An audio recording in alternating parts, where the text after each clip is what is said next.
Loh kula itu karena hidup dengan istri saya sama anak saya. Jadi yang ngurus anak saya sendiri. Jarang ngurung ngurus dalam jarang. Memang itu memang saya punya standar pakai kitab-kitab kados hikam. Saya ini merasa hidup di dunia itu sendiri. Saya tak warai lah Allah kalau kotar. Imam yang ngarang hikam itu punya resep supaya kamu seneng terus. Liyakil lama tafrahu bihi, mesti yakil lama tahzanu bihi.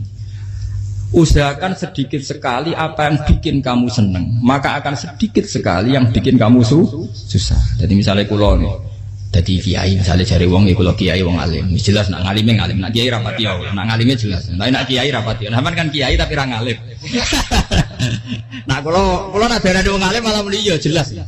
Nak kiai rapati ya, kulo rapati nurut, tapi aturan masyarakat rapati nopo. Nah sampean kiai tapi orang nopo ngalim. Ya beda.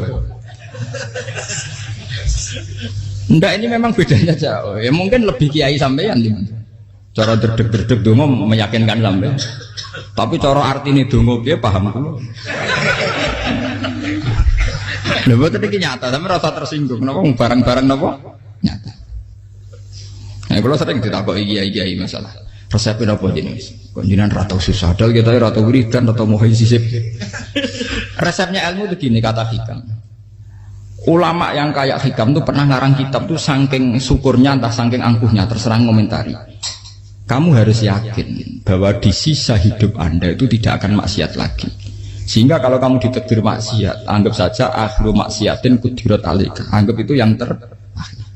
Siapa yang menganggap mohal bahwa dia tidak akan dosa sampai mati, berarti menganggap Tuhan itu lemah. Karena cara berpikir kita kan bayangkan hidup itu 40 tahun lagi. Misalnya saya sekarang umur 40, bayang urip kadang 4 tahun meneh. Sampean misalnya umur selawe, bayang selawe tahun meneh. Sehingga menganggap dalam durasi ini selawe tahun kok orang maksiat kan mohal. Apalagi sampai sudah tahu maksiat itu bakatem, paham? Ya maksiat ya kelas-kelasan, nak bikin pacaran. Nak wong iso omah yo nakal, nak sing setengah soleh ya berbau proposal ya sesuai kontaknya dhewe-dhewe.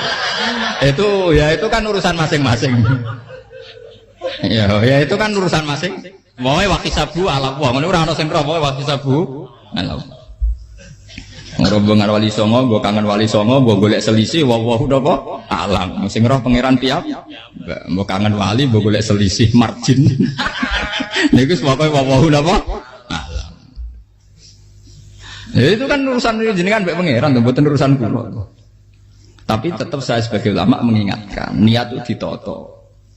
Begini, ulama dulu tuh ngitung hidup itu hanya 2 menit 2 detik. Sehingga dia ya gampang saja. Kayak Kanjeng Nabi itu, ya Rasulullah kenapa tidak menyediakan makan untuk besok? Loh, saya itu tidak yakin kalau hidup saya sampai besok. Ya sudah begitu cara, ya sudah tenang saja. Kalau sampean kan bayangkan hidup 4 tahun lagi, 5 tahun lagi, sehingga arah mangan ya wedi tenan. Padahal bolak-balik zaman cilik arah mangan tetap wedi. Jadi cara berpikir Nabi itu begitu. Begitu juga cara pikir sahabat, cara pikir ulama-ulama yang waras itu begitu. Loh, saya itu pernah melarat di Jogja, zaman pertama merantau. Itu kalau santai saya bilang, Gus kok tidak punya beras? Tapi apa yakin nak sesuk urip Pak? Kowe buta mangan sesuk, anak sesuk ijek napa? Urip. Cara berpikir ulama itu begitu.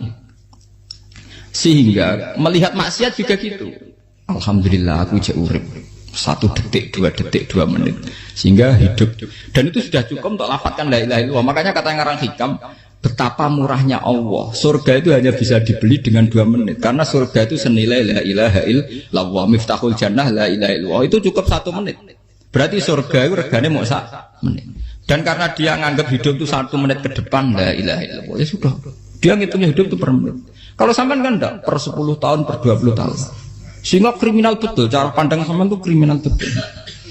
Sehingga bayang kudu di duwe, kudu di bojo, nak kiai kudu di pengaruh. Nah kalau saya enggak. Saya meskipun tidak sehebat itu, tapi mewarisi keilmuan mereka. Jadi misalnya saya jadi ulama, itu bayang di santri mau sitok. Islam pokoknya ke Ahmadiyah ya gitu saja. Ya pokoknya ya sudah gitu. Orang bayang santri sing kambinan takwa khusyuk salam tempel demen gelo, demen apa? Lo tanyakan santri-santri saya itu mungkin belum pernah nyuruh istri saya bikin kopi. Bisa dihitung. Karena saya itu sederhana saja. Misalnya saya pergi dari Jogja, ini yang nyata salam. Bayang bojo wis maca gawekno kopi, bukakno lawang malah kecewa. Seperti umumnya orang kan gitu. Semerantau ada bang bojoku nyuambut, digawekno kopi, digodhogno banyu hangat teman, bareng teko bojone wangep kukur-kukur. Karena paritnya dia ideal, maka mudah kecewa kalau itu tidak terjadi. Nak kula mboten, sebayangno kaya Jogja, bojoku cek uta Islam, nak salat 5 bulan ya sudah gitu. Pakai standar-standar yang minimalis. Saya dari rumah bangun sampai ngaji ya, pokoknya melek, terus ya sudah nak sholat demadem nopo, mulanya sudah gitu. Andai kan saya pakai standar maksimal, maka akan mudah kecewa. Rasulullah juga begitu. Rasulullah itu ngadepi Sayyidah Aisyah, itu ya begitu, ngadepi Hasan Husain. Sehingga tidak ada cerita Nabi mudah kecewa, betul. Karena Nabi bayangkan anak istrinya itu ya minimalis sekali, urusan dunia loh maksudnya minimalis sekali. Misalnya Nabi pagi-pagi tanya, ya Aisyah apa ada sarapan? Enggak ya Rasulullah, ya idzan asumu kan itu saya puasa. Kalau sampean usul-usul ora digekno kopi wong wedok opo, itu kan repot. Muni-muni itibak sunnah Rasul tapi enggak pernah sampean mendekati sunnah napa? Rasul. Sehingga ya tenang saja Nabi. Saya tahu alhamdulillah bisa niru dalam gitu-gitu itu bisa. Makanya ini kiai muda paling enjoy. Banyak kiai-kiai sepuh itu kalau urusan gitu konsultasi Mas. Gus resep apa kain. Ini kula resep era dekarep. Juga saya tidak pernah bayangkan apa tanggaku seneng aku atau orang ngaji aku kecewa, tidak pernah bayangkan. Sampai bukan makhluk, tidak penting. Kecewa tidak kecewa itu tidak benar. Saya itu orang alim, ngerti ini warido kamat lubi, ora warido kum. Yang tak gulai ridane pengiran, ridane sing ngaji, ridane konsumen. Itu apa makhluk tidak penting. Itu harus dilatih. Harus apa? Sehingga orang itu kalau biasa sholat, maksudnya biasa takluk ya Allah, mesti la Allah katardo, mesti gampang puas. Karena dia iktifak ngalap cukup be Allah Subhanahu wa ta'ala. Saya sebagai manusia juga sering ditangisi istri. Misalnya saya sering ke Jogja sendirian. Nah ninggalan nopo, ninggalan ibu milih pengiran. Misalnya mati ninggalan ya paling aku mau ngapain nih suaraku. Paling mau nangis gue kegiatan. Bukan apa. Ingin saya bahwa konstitusi ulama itu masih iktimat Allah. Kalau kita kan enggak. Cara berpikir kita ngaji itu ideal sing ono podium, sing ngaji kelaminan takwa kabeh, ketunan kaji kabeh, ndiluk kabeh. Kita akan pakai standar-standar yang dengan asumsi kita. Padahal Nabi di zaman sugeng al iman hahuna wa yusiru ila qalbihi sadrihi salah. Iman itu urusan hati. Komitmen sampean be Allah Subhanahu wa taala. Nah ini resepnya. Makanya kata hikam liyakillah ma tafrahu bi. Mesti yakinlah ma tahzanu bi. Sedikitlah kamu gembira dengan satu hal, nanti akan sedikit kamu yang kecewa. Artinya misalnya kados kula sebagai ulama seneng kula niku kok ijek iman. Ya nggak kayak wong awam. Ya sudah gitu. Jadi misalnya suatu saat kula jatuh, yang ngaji saya gak semeneng jadi kupeding. Wong sing seneng kula bubar kabeh. Kula ora susah, miskola darah bener. Gus saiki jenengan ora sing seneng. Ya tenang saja. Sing ora seneng ya makhluk ora jelas. Dan status mereka tetap layadur walayan. Ini harus dilatih. Sehingga Nabi itu ya meskipun beliau itu perang, sahabatnya meninggal ya tenang saja. Nabi cara berpikir yang meninggal mereka mati syahid, yang masih hidup dianggap berpotensi melakukan kebaikan. Sama tak warai resep-resep dari Rasulullah Shallallahu Alaihi Wasallam. Saya ini sebetulnya memaksa, menjelaskan ini maksa karena saya inginnya jadi ulama yang kayak umumnya orang, tidak ideal amat. Tapi kan saya ditakdir ilmunya itu ideal, jadi terpaksa saya jelaskan. Tapi kalau perilaku saya tidak akan ideal. Soalnya ngawur saake mari Ghafuri pengiran nganggur bolak-balik cerita. Ada seorang wali, karena dia wali itu doa di multazam, ya Allah saya ini minta satu hal. Karena dia wali maka tidak minta uang, tidak minta jabatan, minta engkau takdir saya tidak pernah maksiat. Itu kan bagus sekali, minta doa ditakdir gak maksiat kan ada. Dari pengiran malah Syafi'i. Fa'ena adau ghufran. Karena tahu maksiat malah sifat ghafurku tak ada kok endi. Gamane pangeran ini sifat ghafurku rak nganggur. Malah tidak ada orang selain Nabi kecuali ditakdir tahu maksiat dan sifat ghafure pangeran efektif. Paham apa? Lah nek sampean kan ghafure mbok nggo kabeh. Dadi karek sadidul iqab. Karena maksiate sampean sering. Jadi sifat ghafure wis berlaku aktif. Saya karek nunggu sifat sadidul iqab. Paham ya? Itu beda dengan wali-wali. Sifat sadidul iqab mau aktif, mereka tidak punya dosa. Malah pangeran bingung gak kok sifat ghafure. Apa tak kok ghafur atau dosa. Didakoki sadidil kok gak tau maksiat. Jadi pangeran malah sing bingung. Nak kowe ora tau maksiat ghafur kok tak dakoki. Kok ora tau maksiat, wong iku ora tau apa? Didakoki sadidil kok gak mungkin atau maksiat. Lah pangeran ape dakok ghafur kan syaratnya dosa sik. Sampeyan kan walian. Ghafure wis dientekno. Keseringan kepake, paham ya? Karek nopo? Karek sadidil ikom. Ya itu memang standar Tuhan. Semua Quran itu kalau nyeritakan gitu. Nabi ibadi anni anal ghafurur rahim. Kaulaku ceritani aku ghafurur rahim. Tapi yo ceritani wa anna adabi wal adabul alim. Jadi Nabi ibadi anni anal ghafurur rahim wa anna adabi wal adabul alim.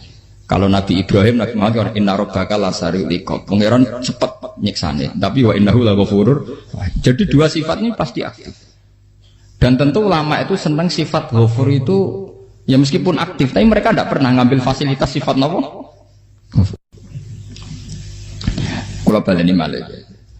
Sehingga kayak Sayyidina Umar radhiyallahu anhu ketika beliau pertama jadi khalifah. Ini cerita di kitab Hayati Sahabat. Pertama dia jadi khalifah, orang mengira dia akan ngomong hal-hal yang besar, visi besar tentang negara, visi besar tentang izzatil Islam wal muslim. Tapi ketika Umar pertama pidato begini, ayuhal muslimun ayuhan nas, ana, dari kata Sayyidina Umar, ana hulamun min bani Makhzum, akulu min kholati. Saya ini pemuda dari Bani Makhzum. Kecil saya bisa makan karena bulik-bulik saya punya kebun kurma yang kalau saya memanen diopahi beberapa biji dan itu menjadi kuti wahayati, menjadi saya bisa hidup. Terus wassalamualaikum warahmatullahi wabarakatuh. Orang itu penasaran semua. Orang jadi khalifah pertama dibenem jadi amirul mukminin, pidatonya ngenang masa kecilnya ra kelar mangan, kelare mangan mergo buruh bulike. Paham ya? Ngondoh kurma terus dikai tamarotin, beberapa kurma sing dadekno iso dan itu saya pakai sampai ketemu Allah Subhanahu wa taala saya pakai. Misalnya sekarang saya mulya, misalnya kalau dibilang mulya ya ana sing nyucup, ana sing husnudzon, ana sing hormat macam-macam sawangane. Itu bodoh sekali kalau saya menikmati itu, bodoh sekali. Paling banter nikmati dicucup dihormati itu apa? Tapi kalau nikmatnya bisa makan saat itu tuh nyawa. SBY jadi presiden prestasi, Gus Dur jadi presiden prestasi, tapi umpama presiden tetap mangan. Prestasi tertinggi ada bisa makan selisat dirumki gojogonyo. Makanya Umar mengingatkan, sebetulnya nikmat tertinggi saya itu tidak saat saya jadi khalifah, saat itu kok aku iso mangan, cara gak aku mati. Paham ya? Jadi itu luar biasa. Kita ini kan menjadi angkuh karena ngitung nikmat itu yang besar-besar, punya prestasi, punya. Kalau saya enggak ngitung nikmat itu kelar mangan gak mati, kan gampang. Sehingga saya tidak mudah kecewa karena tarifnya minimalis, gak gampang apa? Jadi misalnya kalau kapan-kapan kok berhubung, Gus ini Tuhan rasanya jangan ngeten-ngeten. Oh makhluk itu ya gak apa-apa. Kalau distatuskan kiai kan seakan-akan ngomongnya sakral, seakan-akan mandi. Tapi nak tak status, oh makhluk itu ngomong-ngomong ya sudah kan. Menjadi kan sudah distatuskan sebagai apa? Makhluk. Tentu makhluk statusnya la yadurru wala yanfa. Di sini ini penting. Orang-orang ahli tauhid tentu tidak punya kesusahan. Innalladzina qalu rabbuna wa tsummas taqamu. Itu mesti tidak ada kesusahan sama sekali. Misalnya ulama-ulama dulu mau mati, ya tenang saja. Mati kedua itu mati paling menantang, ya, menyenangkan sekali. Karena mati yang seru itu mati zaman Al-Adam. Misalnya saya kelahiran tahun 70. Tahun 40-50 kan belum ada saya. Itu mati yang sejati karena Al-Adam. Kenapa? Al-Adam tidak ada. Mati yang nanti itu mati yang petualangan karena saya mati setelah menyaksikan kekuasaan Allah, setelah husnudzon sama Allah, sehingga mati yang menuruti kerinduan akan ketemu sang kekasih. Makanya Jalaluddin Ar-Rumi ketika mau meninggal dan orang-orang muridnya nangis, dia marah-marah. Hei murid-muridku, betapa bodohnya engkau. Saat kayak ini yang saya tunggu, saya sudah menyesal berusaha mbak Allah dat cinta. Seneng. Aku kecewa waktu makhluk-makhluk koyo kowe. Saiki wis wayahe aku goleki kholik zat sing tak senengi malah mbok tangi. Cek bodhone kowe. Saat-saat sing tenteni malah mbok tantang. Betapa aku lamanya menunggu kematian ini. Mergo hidup itu keterpisahanku mbek Allah, kemen ketemu kowe. Malane Jalaluddin Rumilah yang mengistilahkan mati itu malam pengantin. Makanya fal'an awanus sirok minkum wa awan wisol habibi. Ini saat yang indah karena ketemu dengan berpisah dari makhluk-makhluk yang tidak penting menuju sama habibi kekasihku. Jadi dia misalkan mati itu malam pengantin. Semenjak istilah itu populer sehingga di Jawa anak ngipi jadi nganten takwilane mati. Itu filosofi sufi, ya filosofi apa? Lah niku tenan. Begitu juga sahabat-sahabat dulu. Bilal mau meninggal, anaknya udah nangis. Bilal lagu ya. Ditanya sama anaknya, kenapa anak-anak kamu nangis? Dan jenengan badhe kapundhut.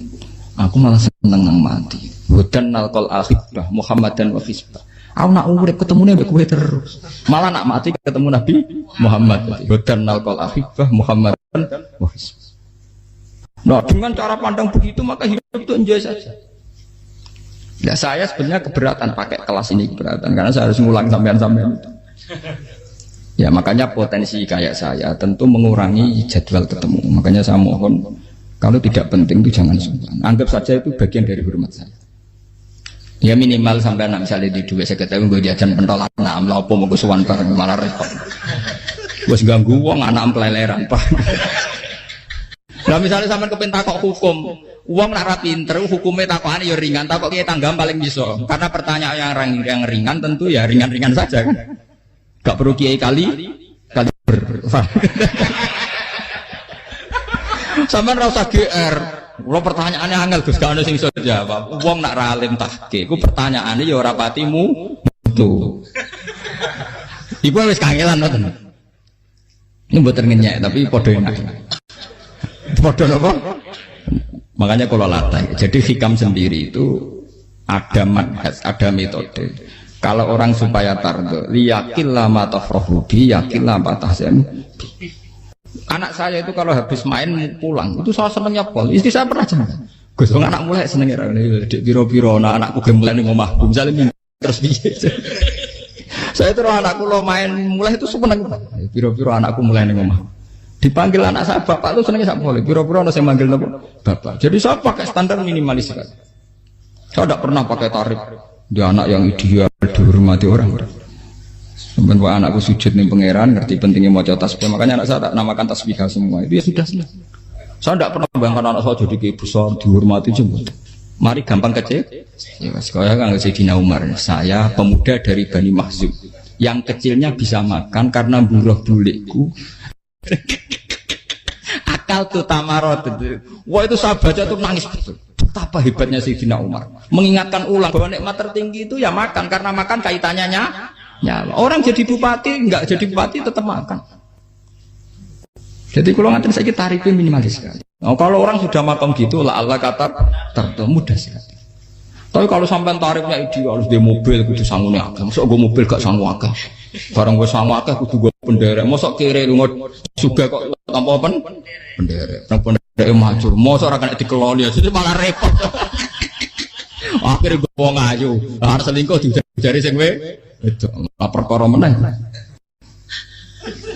Mau ruwet nuruti tahapan-tahapan duniawi makanya resep kalau ingin itu kon sholat, maksudnya sholat itu dihayati secara tauhid ya, dihayati secara tauhid. Misalnya inna sholati wa nusuki wa mahyaya wa mamati lillahi rabbil alamin. Itu akan pasti Allah katar, pasti mudah melihat alam ini ridho. Ini satu sekelumit ya, dari resep orang ulama yang saya meniru beberapa di kitab Hayati Sahabat, di kitab Hikam, dan meniru terutama semuanya sanad dari Rasulullah Shallallahu Alaihi Wasallam. Banyak suatu saat Nabi itu kagum. Abdullah bin Mas'ud itu jalan dan dikawal oleh beberapa malaikat. Terus Nabi itu heran. Ya kenapa itu selalu mengawal kamu? Kata Abdullah bin Mas'ud, ya Rasulullah, inilah akhtu khutwatan illa wa azunnu alla akhtu wa ukhra wa ma aqaltu luqmatan illa wa azunnu alla alqamu ukhra. Saya itu tidak pernah melangkah kecuali saya tidak pernah yakin apa betul saya bisa melangkah lagi. Jadi perlangkahnya itu dia iktimat Allah. Dan saya tidak pernah mengunyah satu kunyahan kecuali saya tidak yakin apa betul saya bisa mengunyah lagi. Setiap kunyahnya tetap semuanya ada bismillah. Semua itu atas nama pertolongan kata Rasulullah. Orang kakak andikan saya ada nabi terakhir itu jadi nabi. Jadi kemana? Makanya dulu Nabi itu sering ngendikan, adekan orang-orang kayak gitu itu ada nubuah, tentu mereka punya derajat apa? Nubuah. Jadi tidak jadi Nabi tapi punya derajat apa? Nubuah. Lah orang yang cara berpikir gitu tentu tidak khawatir apa yang hilang dari dirinya karena dia berkontrak dengan Tuhan hanya per menit per detik. Jika mempunyai resep al-mu'min yusiru sana Allah ayakuna li nafsi zakiron. Seorang mukmin yang sejati tentu kontraknya dengan Allah Subhanahu wa taala dan dia tidak pernah ingat dirinya sendiri. Kayak sampean pas umat tapiil, Allahu Akbar, Allah Maha Besar, subhanak. Selalu ana wong ngrasani itu termasuk lali utange barang iku. Tapi yang jelas kan menjadi enjoy dengan dirinya sendiri. Paham ya? Menjadi enjoy dengan dirinya karena dia tidak sering punya kontrak dengan makhluk. Nah ini maksudnya Allah kalau janganlah Allah kata kamu pandang apa nak sholat terus kabul kaja apa nak sholat terus untuk duit ya ber karena cara pikir iso aja nak duit ya. Dan ini resep ya, dan resep ini dari ulama-ulama yang istinad ila Rasulillah Shallallahu Alaihi Wasallam. Karena kalau Nabi itu memang cara pandang. Aisyah itu pernah ditanya, ya Aisyah, saya ini ingin makan, apa daging yang dari sahabat ini masih? Wah ya Rasulullah sudah habis karena tak kasihkan tetangga. Itu Nabi tidak marah-marah, malah bilang, kamu benar Aisyah. Biru yang kamu kasihkan tuh yang masih. Kena daging dipangan dewe kadang nuruti nafsu. Nak dikekno wong sedekah nuruti perintah pengen. Jare Kanjeng Nabi, beneran Aisyah. Daging ngijek. Mung kula tiyang kok malah ijek. Sing mbok sedekah malah sing ijek. Cara berpikir Nabi itu begitu. Tapi tahu-tahu disederhanakan sunnah Nabi serbanan.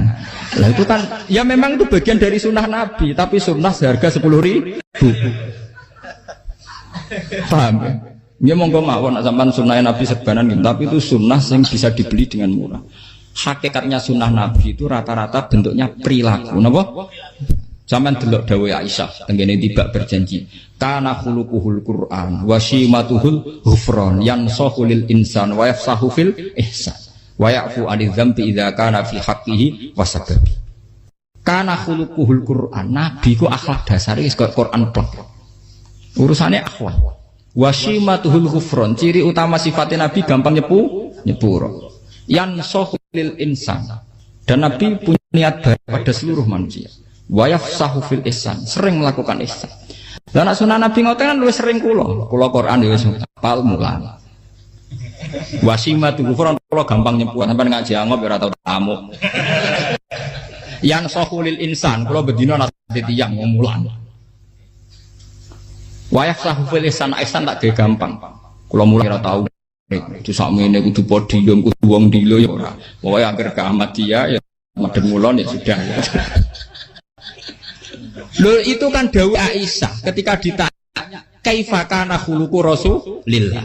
Dan itu semua dijawab oleh ahwal, oleh sebuah perilaku. Ndak ada Aisyah jawab nganggo atribut. Oh Nabi itu jubahan serbanan tidak ada itu. Memang itu sunnah ya, aku itu sunnah kan jangan salah paham ya. Tapi itu sunnah yang tidak dijawab oleh Aisyah. Sunnah yang sampean jawab sendiri, paham?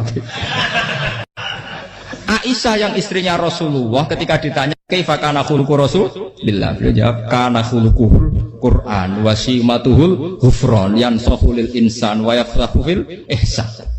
Semuanya akhwal wa ya'fu 'anil dzambi idza kana fi haqqihi wa sababi wa idza dia haqqu wa lam yakun li ahadi mar'ahu badihatan haba wa idza ta'ahul miskinu ajaba yaqulul haqqa walau kana murra wa la yutmiru lil muslimin hisaw wala. Semuanya itu akhwal, satu perilaku sosial. Saya mengakui kalau serbanan sunat. Ya saya ngakui. Tapi sunnah wis karena saya mewakili yang akhwal tadi yang apa? Lah mungkin untuk sampeyan monggo kalau untuk ngisi sunnah. Tapi mbok ya adil itu. Ini bukan kritik mboten nggih. Yang meyakini serban sunat kan sudah banyak dan itu bagus. Tapi cobalah juga meyakini ahwalu Rasulillah.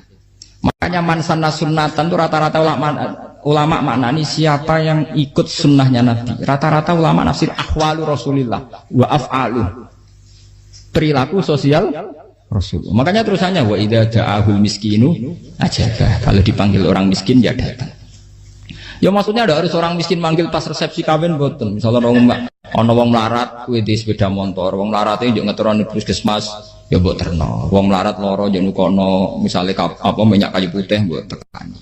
Ora kok ngerti-ngerti mbok musan walimatul urus sing wajib piye. Payah. Lho lan Jahal miskin aja be ora ana hadise urusan walimatul Islam mboten.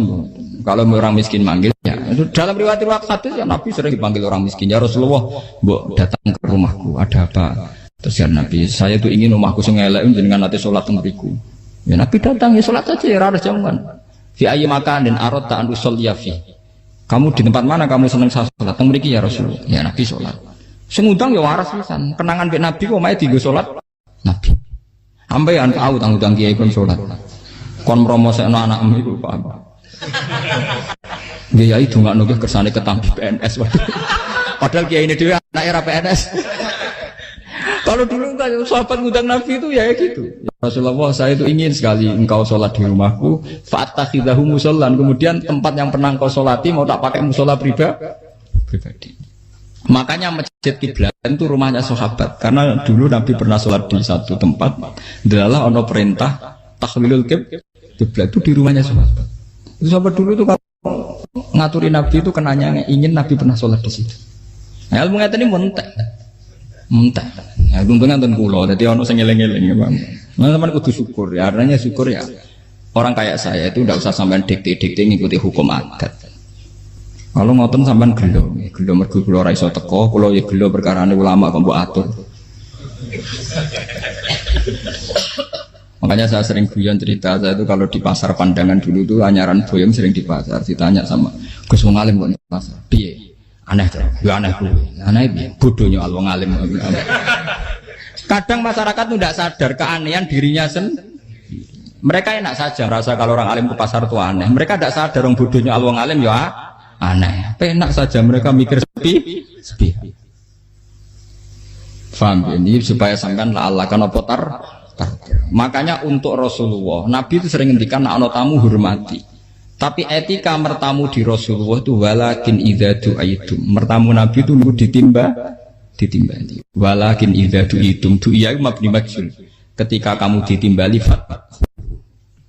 Jadi ya ayyuhalladzina amanu la tadkhulu buyutan nabiyyi illa ayyudzana lakum. Jadi untuk sowan Nabi itu nunggu dipang ya, meskipun sahabat tuh rindu Nabi tidak berani sowan ke dalamnya Nabi. Kalau ingin ketemu Nabi dibarengno pas sholat jamaah karena Nabi pasti keluar di mas. Andai kan Nabi nerima tamu di rumah, ya ora sida dadi Nabi.